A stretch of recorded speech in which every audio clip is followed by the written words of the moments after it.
So the topic that we are going to see today is peak function from the topic stack. So here we are going to understand how this function is written, how it is executed, and so that it becomes easier for you to implement the code. So let's try to understand this peak function. Now when you say peak, the concept of peak says what? It returns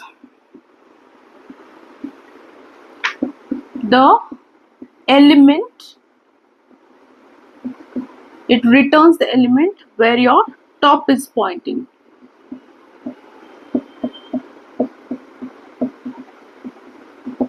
It returns the element where your top is pointing. So here, when you're trying to perform this function, let's start with our if condition.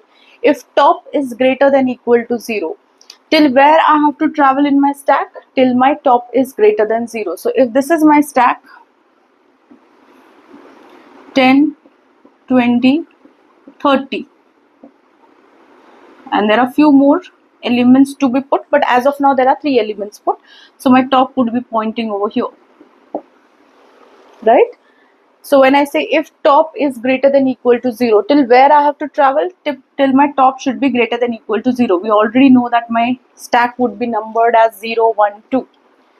So my last element would be at 0th position. Anything lesser than 0, that is minus 1, will be my stack is empty. So till my top is greater than equal to 0, I need to travel through my stack. Now here what do I do? Next line, int element equal to stack of top. So what I'm trying to do?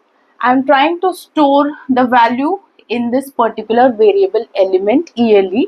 What am I trying to store? Stack of top. Stack is the name of my stack, right? And wherever is my top, right? Wherever is my top, what I need to do? I need to store that element in this. So in this particular stack, my top is pointing here. So stack of top equal to that element. So in this case, 30 would be the element stored in ELE.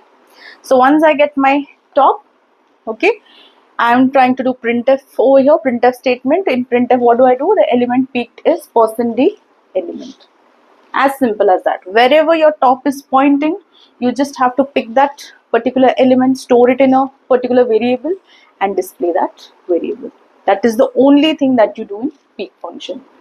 Clear?